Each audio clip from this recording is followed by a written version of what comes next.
that understanding, when we are going to have those weather conditions, so those weather conditions need to be predicted by using AI techniques also.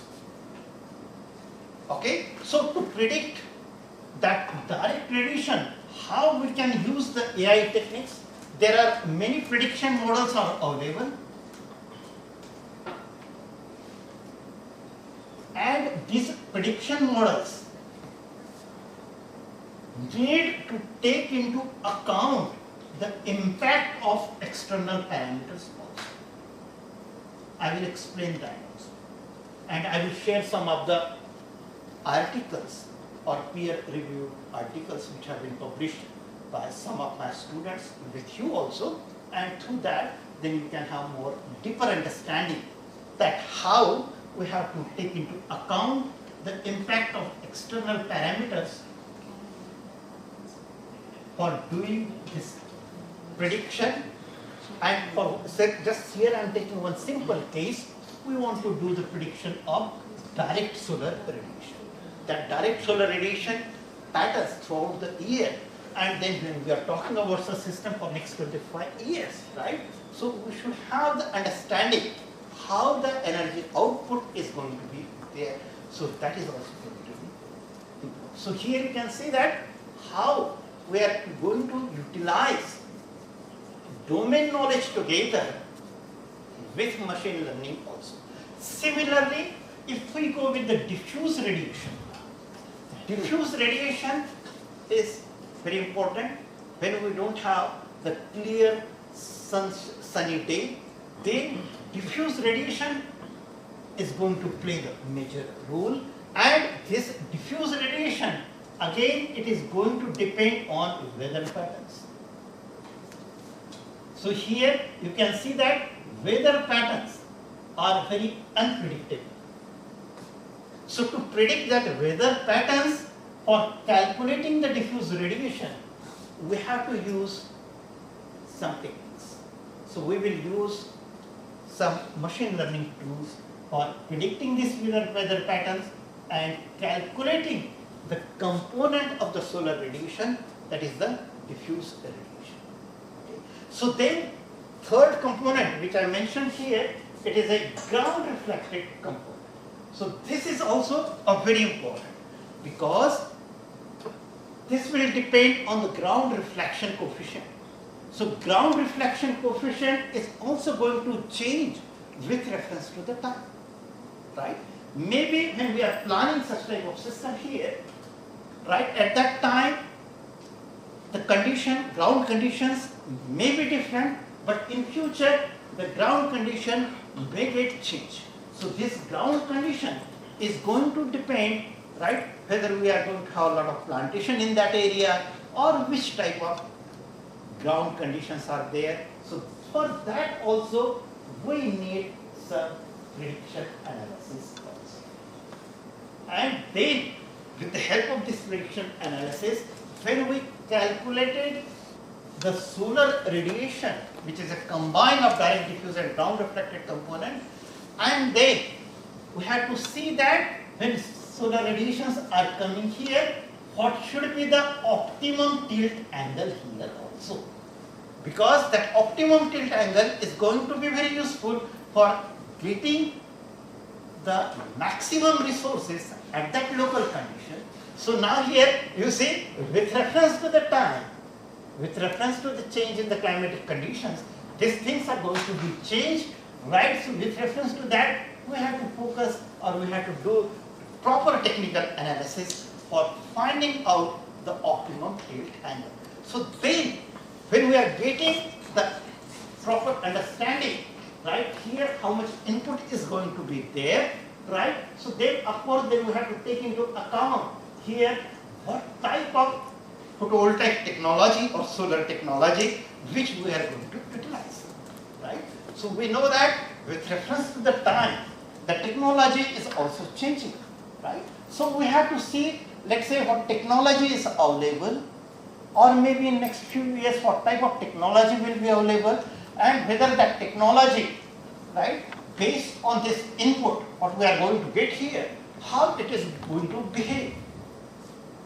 right? So whether we are going for the single crystalline, multicrystalline, amorphous type, or this now a new solar cell perovskite is also coming into picture, right? So now here from the engineering point of view and from the domain knowledge point of view, you have to see that this available different type of technologies, how they can interact with the resources which we calculated and how their energy production is going to be there and how we can predict that energy prediction also.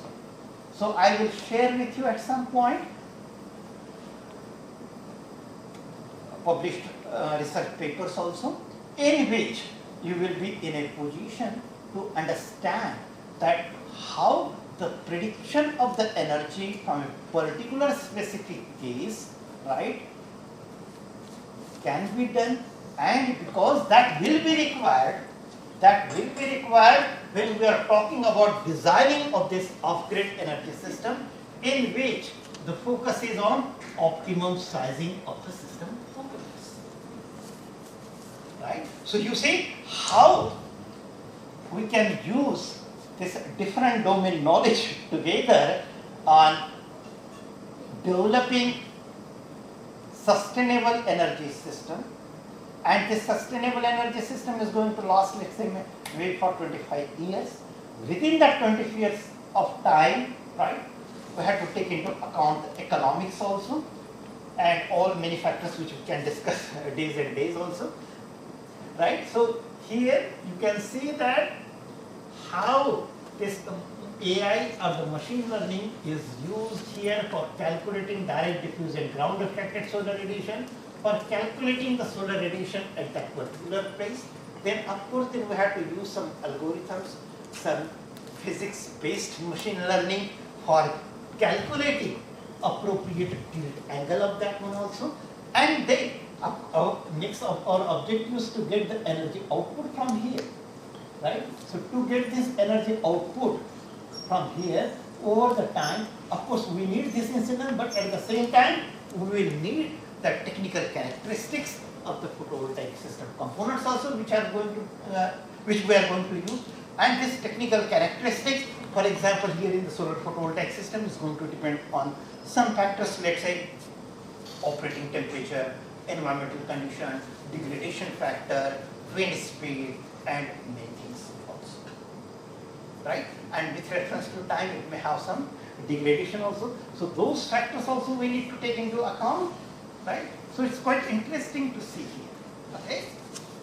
And then when we got this output, energy output from this system, and of course it is going to depend on the nature, okay? So this is a nature dependent output, and of course we want to have in this off-grid system reliable and sustainable power supply. So we have to see that how we can find out the other system component sizing, for example energy storage or distributed generators also, okay? So then that also we need to integrate it together in finding out optimum sizing of the system components for what condition? To have self-sustainable reliable power supply by defining the appropriate reliability conditions of that particular location or of that particular off-grid load demand. Then another point which might have come in your mind that, let's say when we are talking about this system component sizing, then this system component sizing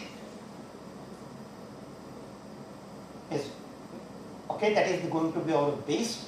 But when we are talking about technical lifetime of 25 years, so during this technical lifetime of the system, there may be replacement of the system components.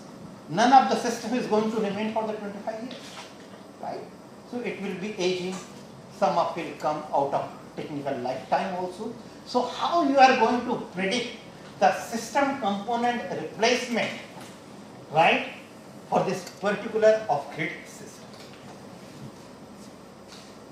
So that will depend on operational parameters, how we are operating them. and to get that operational parameters. Now we are still at the point of the system sizing. Okay, so when we are talking here about at the system sizing, you can see that how we need to predict the operational conditions of next 25 years. For what purpose? For finding the system component replacement over the lifetime of the project. And then that will be required for us doing the planning or developing the policies for operational of such type of system. So you see, we are trying to integrate domain knowledge, operational knowledge, data science, economics, many things together for this sustainable technology development. So all these factors were covered in this project, which was funded by EPSRC UK long back, and successfully we completed this project. So all the components, we were not in a position to do that one, but some of the components which we studied in this project. So I believe that you might have got some high level understanding that when we are talking about sustainable energy technologies or the system, how we have to integrate different domain knowledge together. Without that, we cannot move forward. That's why we tried in this course, right, how we can use sustainable AI or maybe machine learning. And when machine learning comes, when we have the available data, right, when we want to do the prediction. And when we want to do the prediction, so of course Farooq and his team will share with you some prediction models also. But for the prediction models, right, what inputs we are going to give, and to get those inputs, right. So let's say here if you take that condition into account, then we need to have some understanding of this also, how the direct radiation has been calculated, how the diffuse radiation has been calculated. Means basically physics-based machine learning will be here, right? We have to utilize the solar geometry also. And not only that, we don't want to have the only resources available here, but we want to have the output here, because that is we are going to use. So here then again we will need the technical information also. In some of the courses we will study, or in some of the exercises we will study about all these points, and also I will share some of the published work by my research students with you. I will provide it to the Farooq and he will share with you. Okay. Is it okay? So shall we have some break now, or what time lunch break is there, Farooq? We can have lunch break now, or at 1 o'clock? Huh? So we can have, let's say 5-10 minutes break and then we can start. Okay. Let's have, right, which was funded by EPSRC UK, and I tried to explain you in a very brief manner what was the objective of this project. And to get these objectives, then of course we need to define some work packages, objectives, deliverables also, and accordingly we need to make the planning of the budget also. Right, so that has also been considered here. So let's say that goes under the category of project management and planning. So we will not focus on that one, but more we will focus here, let's say after the break, on getting information about how we have to develop the key task related to this project, in which we can utilize the knowledge of data science. Now, based on available resources at that local conditions, which we need to calculate by using physics-based machine learning approach, and then taking into account the selection of the sustainable energy technologies which we can fit here. For example, hydropower, for example, solar photovoltaic, for example, then the wind also, because at that particular location, wind may be there. Okay, so all these things we need as the input. Then at the same time, not only the technical parameters we need as an input, but we need to make this system profitable also, economically viable also, and all these different technologies, they may have different cost function also, because every technology is not going to have the same cost function. So those cost functions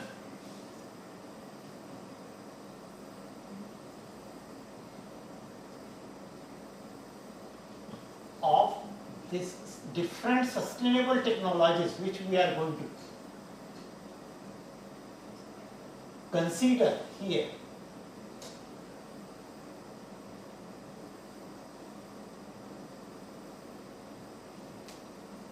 that we need here. Otherwise, we will not be in a position to give the optimum sizing of the system. When we are talking about the cost function of different system components, correct? We need to predict how the cost is also changing. When I did my PhD long back, right, in let's say early 90s or mid 90s, that time the cost of the solar photovoltaic was very high, right? I think if I remember correctly, it was around $5 per watt peak. Now it is maybe few cents per watt peak. So you see, if at that time, based on that calculation, if I might have did the analysis for getting the optimum sizing of the system component, so that might have been failed enough, because I have taken very high cost function, but now the cost function is very low. So that cost function prediction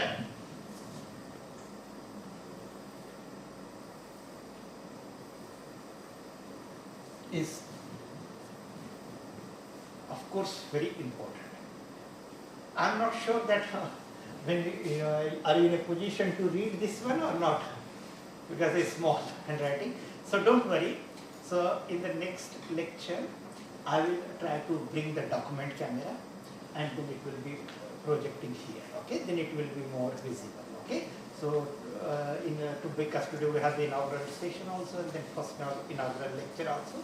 So I was not able to bring all these things, right? But I will bring, so then it will be more visible for you. Okay, so my apologies for that. So now, considering here for doing this optimum sizing of the system components, whether it is solar, wind, right, or any or hydropower also, many things are there. We need to have appropriate cost functions also. Now, based on historical data and based on the technology development, someone can predict that how the cost of that particular technology, for example, solar photovoltaic, is going to be declining, okay, right? And when we are planning to install such type of system, right, at that time, that cost, how much it will be there. Okay, so you see how the persons who are working in, let's say, machine learning, data science, can utilize their knowledge using the domain knowledge of sustainable energy technologies for this particular conditions. Now, focus is here on getting the optimum sizing of the system components. For getting this optimum sizing of the system components, technical parameters, economical parameters, operational parameters are going to be required for doing the engineering economical calculation for 25 years. For that, some of you may be aware that we have to calculate net present value of the system. So to calculate the net present value of the system, we need to consider capital recovery factor also, CRF also. We need to consider over the system lifetime how these system components are going to be replaced over the lifetime of the system. Okay? Because let's say if we consider the solar cells or solar photovoltaic array, right? So they are having the lifetime of 25 years, right, technically.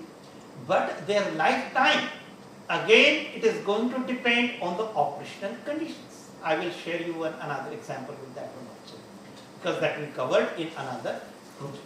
So, but only the solar photovoltaic arrays are not there, but to connect the solar photovoltaic arrays, we are using electronic component or power conditioning devices. So we know that our power conditioning devices may last maybe 5 years, not more than that, right? And sometime we get the technology improvement also. So we may need to replace them also. But here we are talking about the 25 years time, for example. So within that 25 years time, the power conditioning components which we are selecting for connecting the solar photovoltaic system to the, let's say, grid or integrating, we have to say within that 25 years time how many number of replacements will be there and at what time, right? So that number of replacement or replacement time is going to depend, of course, technical lifetime of that component, but at the same time operational conditions also. So that operational conditions, now here we are at the planning stage, so we have to predict that one. So the prediction of the operational conditions, how it will depend, it will not be just simple calculations, no? It will depend how the solar resources have been predicted for the next 25 years, let's say, or next, and then how that system is interacting, right? And that prediction is not only like only one value, it will be with reference to the time, with reference to the time. And when with reference to the time, during night time we don't have, during daytime we have. So all these parameters, continuous operation and intermittent operation, all of us we know that it is going to impact the operation of any system, right? So for example, if you are driving the car continuously, its lifetime will be reduced. If you are driving the car daily 1 hour, 2 hours, its lifetime will be longer. Like so, those parameters now you see that. So it comes to the prediction or some models we will need to require, and that prediction should be with reference to the time, and that system component replacements we need to take into account, right? So that replacement of the components here for finding out the optimum size. And let's say for a particular component, for example, if we predicted the lifetime, for example, 5 years, so it means that after 5 years we have to replace it.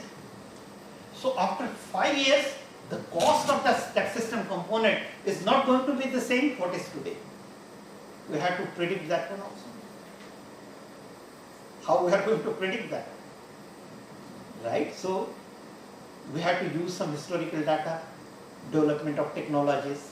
Maybe by that time what the system component was there, it may be with reference to some present condition, but after 5 years with reference to the improvement in technology, right?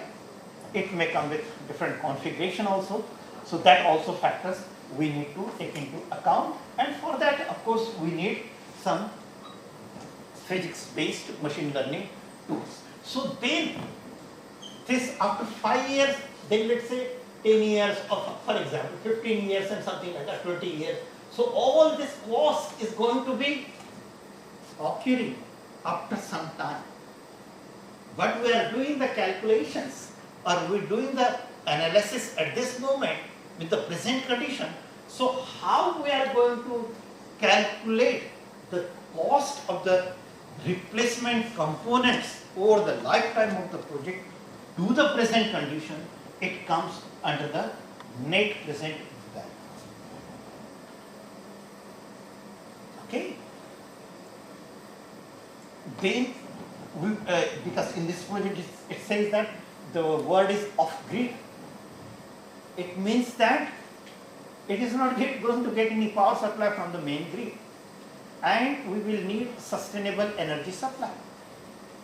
And of course, when we are talking about sustainable technologies, they are nature dependent. So then we need to have appropriate energy storage also. So when we select the appropriate energy storage, whether it may be the battery bank or maybe some other. So battery bank or energy storage under this condition is going to be a key component. I will share one very good example with you with a detailed explanation with mathematical calculations and the results with you in, because we are here for 5 days, okay? So don't worry. So when this energy storage component is going to be there, now all of us are engineers. We know that this energy storage operation depends on charging and discharging cycles. Based on charging and discharging cycles, then only we can predict the lifetime of the energy storage. Okay? So it is not that easy, because even we have the batteries in our mobile or in your laptop or anything. So all its lifetime, we know that it depends on how we are charging and how we are discharging or how we are using it. So that charging and discharging patterns of this energy storage system, which is going to be the key component here, how we will calculate? We will calculate based on the available energy from the resources, based on the consumption of the load profile with reference to the time. Then only we will be in a position to calculate charging discharging cycles also. And then not only that, after getting this charging and discharging cycles, that will be used in calculating the technical lifetime of that particular energy storage. Because every component has different electrochemical reaction, electrochemical equations, and based on that we can predict, right, by using, there are many techniques now, how much lifetime will be there. So now here you see, I am just trying to give you the high level understanding of this project which we are discussing right here, how the different techniques can be used here.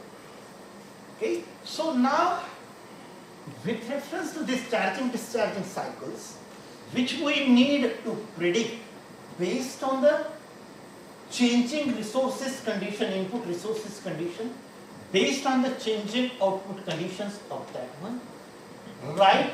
And then why we need that?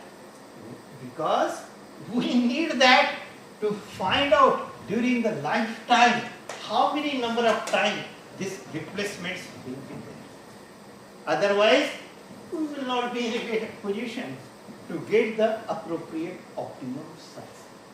So this work, like what we are discussing, it is equivalent maybe like more than a PhD work, because it needs a lot of efforts, a lot of inputs, a lot of full concentration. Okay, so maybe some of you who might have not did the PhD and interested in doing the PhD also can consider this topic and can make a proper work plan for getting the appropriate funding for your PhD work also. Okay? So, coming back to this point here, they, after getting the cost of the system replacement components, including the energy storage, we need to calculate net present value of the system, in which we will use capital recovery factor and many other factors also. When we calculate net present value of the system, we need to take into account depreciation rate, market interest rate, okay, capital investment for the particular technology also, and of course the system will be built maybe by some government agency or maybe some enterprise or maybe by some organization, let's say. So everyone wants to make the profit, nobody wants to lose the money, right? So they have to see that how the investment is going to be there, and of course on that investment when it is related to the sustainable technology, so there may be some policies from the government on some discounts also or some financial incentives also. So those factors also we need to take into account for calculating the net present value. And then of course from such type of system, the output is the energy, right? And that is also time domain and going to change with reference to the time over the lifetime of the system. So based on that, we need to calculate levelized energy cost of this system, that is LC. So that levelized energy cost of the system is going to be a very dynamic function. So that dynamic function is going to depend on what sizing of the solar, wind, hydro, energy storage we have selected or we have put as an input there. So then we have to do some iteration process, right? And by varying the sizing of these different components within a particular maximum and minimum limit, and then we can calculate the levelized energy cost right from this off-grid energy system. So here you can see that to calculate levelized energy cost using the net present value by taking into account all this prediction, right, then when we are going to get the levelized energy cost lower, right, by varying all these parameters, and then at that lower cost we will get the optimum sizing of the system. Okay, so here some of this, not all, some of these factors have been considered in this project, which was funded by EPSRC. So now, here you can get the idea. If we want to make some proposal for getting the funding, how we have to make a plan, how we have to define the research objectives, and based on these research objectives, how we have to define the work packages, tasks, and deliverables, and how we have to do the final outcome. Right? If suppose we are not in a position to do the work plan properly with reference to the research objectives, so the funding which have been granted, they may not release the complete funding because everything is not coming immediately. They will see your progress. After your progress, after reviewing the progress, then they will release the additional funding and also. So, being the end researcher here, right, you can see, right, how we have to utilize this upcoming machine learning techniques for doing such type of works, right, in which then we may need, right, or we may get more appropriate results, and we may not need to do all the calculations immediately. Is it okay? So are you in a position to understand this project? It was a quite long project, but I thought I will present this project high level overview to you so that you can utilize your background, for example, of the electronics or engineering background or economics background, machine learning background on such type of projects also.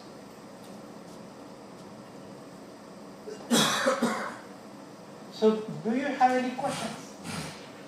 Or do you like to have any feedback from your side on this topic?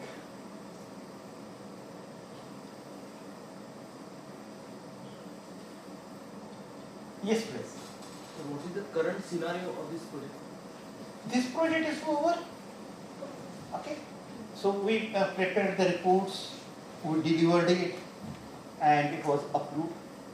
So this I think I have missed, and I will go on the business model. So, so the learning what we did in this project, right, it was very useful. And based on this background, or based on this track record, that is a much more appropriate word. I had another project with Sri Lanka. Okay? That one was also funded project. We developed or we extended the work of this project for Sri Lankan context also. And then in that work what we did, it was, because of considering all this work, we developed the system of grid. Okay, that's okay, very good. But we know that economy is improving. So in future, this system of grid is not going to remain off grid, it will be grid connected. At some point, maybe after 5 years or 6 years, like, so everywhere the transmission lines are. So we considered that also there. If suppose this system is going to be connected to the grid, but we did the economic analysis at this point only. If it is going to be connected to the grid after 5 years or 6 years. Okay? So then this system is going to be operating with interaction to the main grid.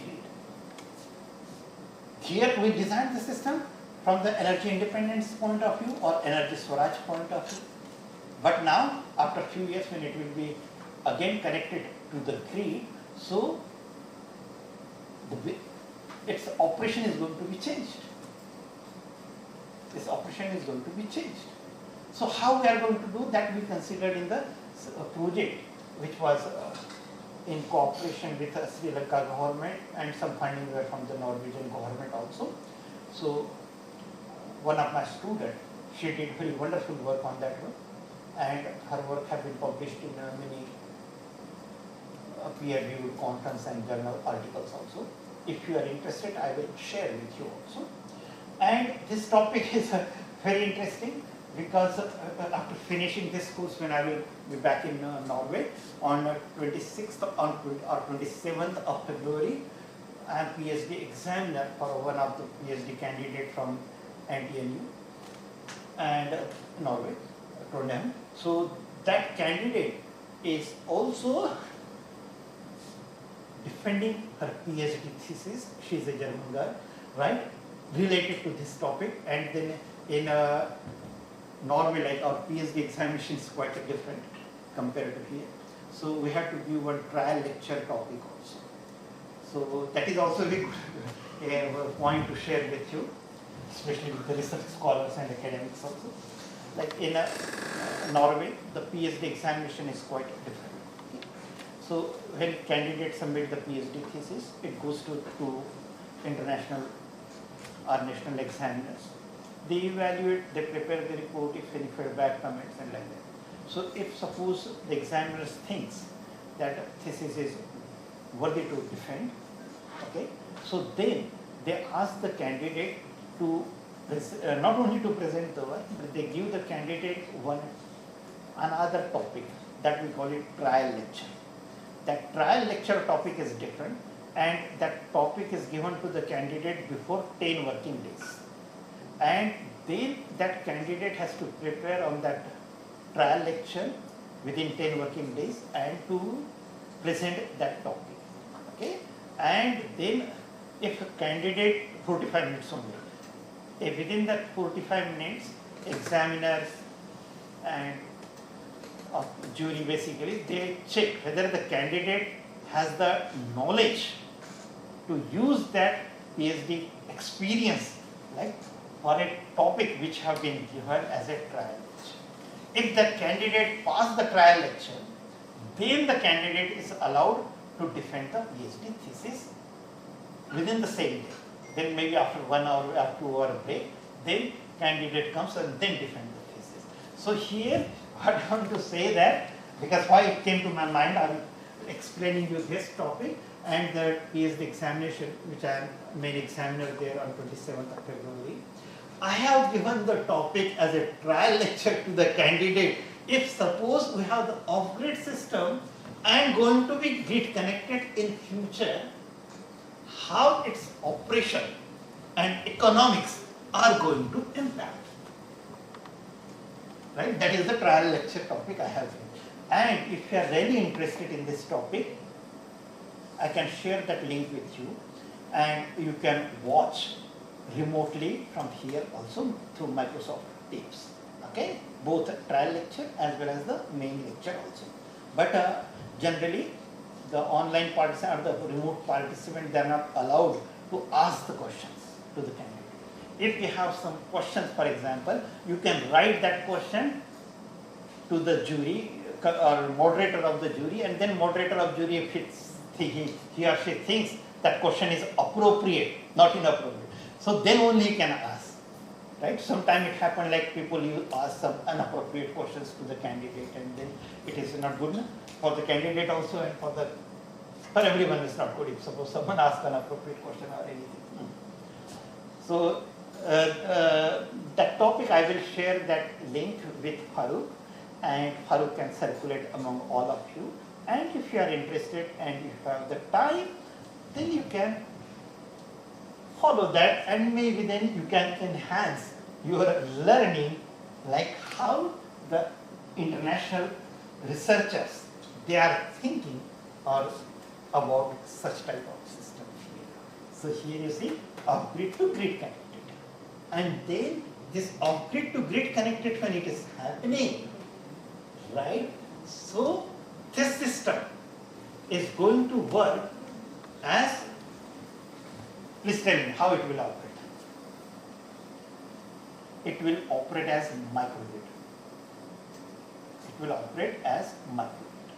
And then I will share with you a very detailed work of one of my PhD student, how his grid connected this system should be operated as microgrid, and how we have to develop the strategies for operation of such type of system. And in that PhD, we have considered a typical case of India, because it was the project, it was funded by Royal Norwegian Embassy, New Delhi, in cooperation with TERI, the Energy Resource Institute, New Delhi, in which we tried to do the analysis of institutional energy system by taking into account our typical Indian grid outage condition, using distributed generators, battery banks, and then finding out how we have to have such type of microgrid architecture by classifying two types of load, critical load and non-critical load. Is it okay? Then, because I think maybe I will we will complete this before the break, then after the break, then you can have another break. So then another very interesting point which I was trying to mention you, when we have the resources available, okay? When we have the resources available, when we have the solar photovoltaic panel here, and we know that technically, like in good idle condition, these PV panels may operate 25 years. But if we don't have the good operating conditions, then the lifetime of the photovoltaic panels will be reduced. That we considered in another project also. So here is technical lifetime of the PV panels is going to depend on the operational conditions. As all of us we know that cell operating temperature is the key factor here. If we are having higher cell operating temperature, right, so lifetime or the degradation of the photovoltaic panels is going to be there more. So to find out that one also, we need to do some prediction analysis, or maybe we need to find out the way in which the operating cell temperature should not be high. It means proper ventilation of the photovoltaic panels should be there. So to have this proper ventilation of the photovoltaic panels at a particular condition or the location, we have to see, of course, the wind conditions also and tilted angle also, how much space we have given for extracting the heat which have been generated by the solar photovoltaic system, so that solar cell operating temperature is going to be low, right? So here you see, of course, we need to use the physics of the solar cell operational conditions and all these things, but then predicting the solar cell temperature, operating solar cell temperature under these different climatological conditions or the weather patterns is going to be a challenge also. So then for that we have to use some machine learning techniques also. So we will study in this 5 days course that also. So then you will be in a position, right? So taking a typical case, right, in which we can use data science also and use that data science for getting out the optimum sizing components and replacement of the system components also. Is it okay? Now I will explain, because now you may be hungry, including me, so we have to go for the lunch also. So here this one, it came to business models. So success of any project, it depends on the business, how we are making the money. Otherwise, hey, same it is happening with the education system also. If you are not making any profit, right, there is no meaning to run any program or anything like that, because we are not getting the students. So same here. Let's say we have this system here is going to be grid connected. When it is going to be grid connected, right? So grid is going to have different energy prices. This system is going to have different energy prices. Okay? And here we are taking only the levelized energy cost, but now we have to take the system component cost also. So that is another point which we will not discuss here. But when this system is going to be connected to the grid, this is having different energy pricing. This has a different energy pricing models. Okay? And then of course we have to consider the energy price, power price, many things are there. Right? So due to that, the existing business models of energy systems are not going to work. Because due to the commitment from the government towards the net zero in achieving the sustainable development goals, and also India agreed that by 2030 they want to increase the renewable capacity by 3 times also. Right? So it is going to impact the businesses of the existing business models of the energy system. With reference to that, how we have to create new business models? Because everyone wants to make the profit.